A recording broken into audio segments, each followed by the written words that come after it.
E mediante aquilo que as escrituras ensinam, é claro que nós dois aqui acreditamos na família, como Acreditamos a na base família. que sustenta a Isso. sociedade, inclusive a nossa caminhada cristã.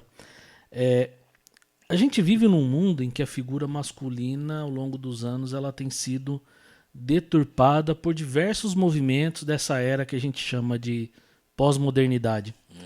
Por mais que seja estranho perguntar isso, como é que você entende que as escrituras definem a figura do homem e como você acredita na relevância que ele tem ainda hoje para a sociedade moderna? Olha, é muito interessante. Pós-modernidade, a figura masculina, né? E principalmente nos tempos atuais, ela tem sofrido muitas distorções, né? É claro que a gente entende a modernidade, a contemporaneidade das coisas, mas a figura masculina, o homem em si, ele foi feito para ser cabeça. Ser cabeça não significa ser o mandatário, Isso. não significa ser aquele que tem toda a razão.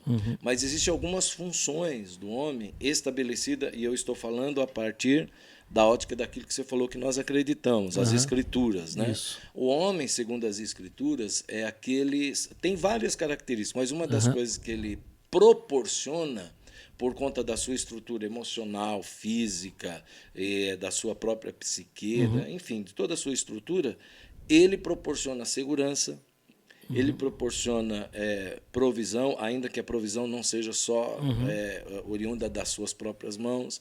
Ele proporciona segurança, ele proporciona provisão, ele proporciona também proteção.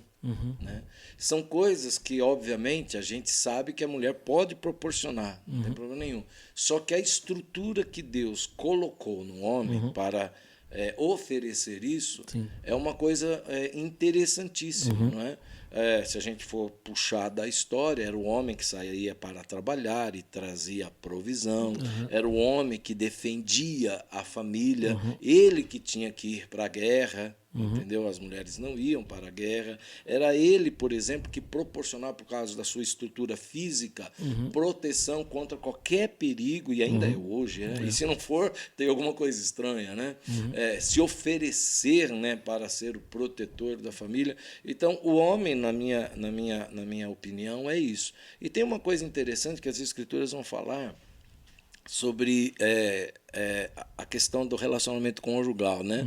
A palavra de Deus diz assim através do apóstolo Paulo: maridos, amem as suas mulheres e esposas, como Cristo amou a igreja. Agora eu te pergunto, como é que Cristo amou a igreja? Ele não amou a igreja de uma forma delicada, no Exato. sentido assim, não. Ele amou a igreja morrendo, e de uma morte brutal. Né? Aí ele fala para a mulher: respeite o marido. Respeitar é menos significativo do que amar? Não. Mas as escrituras estão nos dando uma lição interessantíssima, que se for o caso de alguém ter que morrer em benefício da família, essa pessoa tem que ser um homem. Entendeu? Por quê? Porque a mulher, ela tem outras funções. E aí, nesse tempo, né, tão sinistro, né? Falando desse jeito, parece que eu estou falando que a mulher é insignificante, é diminuta, não tem o seu valor. Não é nada disso. É que sobre os ombros dos homens pesa uma responsabilidade e que, infelizmente, ele não assumindo, aí a mulher tem que entrar num vácuo. Né? E aí que a gente vê depois algumas distorções. Mas quando a gente olha as escrituras, a gente percebe que o homem tem que ser protetor, tem que dar segurança, tem que dar provisão, tem que dar condições para que aquele lar seja harmonioso. E dentro desse contexto que você está falando aí, principalmente naquilo que o apóstolo Paulo escreveu aos Efésios, onde o homem deve amar a sua esposa a tal ponto, da mesma forma que Cristo se entregou pela igreja. Sim. A gente está falando de uma entrega total, sacrificial, incondicional e sacrificial. Agora, hoje tem muitas famílias que sentem a ausência da figura paterna, da figura do homem. Qual é o impacto disso hoje numa família que não tem mais essa figura masculina como as escrituras ensinam? A gente poderia denominar esse impacto como a síndrome da paternidade ou da orfandade, como alguns gostam de dizer, né?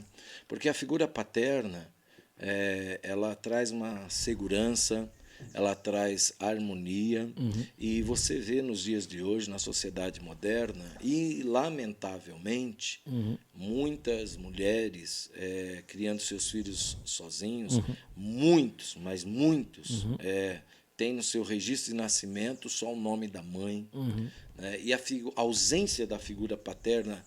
Veja, a ausência da figura paterna é tão delicada que a gente vê isso se desdobrando numa adolescência, se desdobrando numa vida adulta e até repercutindo num casamento, num suposto casamento e num provável casamento dessa pessoa que tem essa síndrome da orfandade, essa síndrome da paternidade, que trouxe um vazio.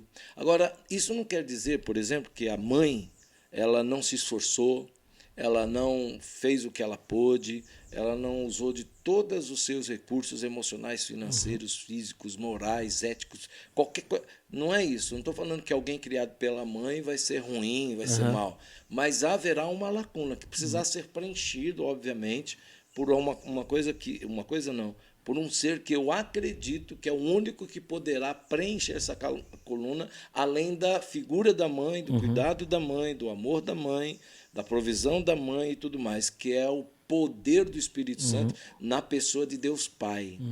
Porque ainda que o pai, o homem, e a Bíblia vai dizer isso, né? Ainda que teu pai e tua mãe te abandone, eu, o Senhor, contudo, nunca te abandonarei. Mas verdade, até essa pessoa se sentir acolhida, abençoada, importante e que tem significado para a sua vida, existe uma fase em que ela não vai entender por que algumas coisas. Hoje mesmo, por exemplo, eu estava conversando com a minha irmã, ela tinha alguns senões com relação a uma espécie de orfandade emocional, ainda que nós tivemos pais, pai e mãe, né? Mas o pai teve algumas situações. Por quê? Porque ela não encontrou nele uma resposta para uma dor dela emocional.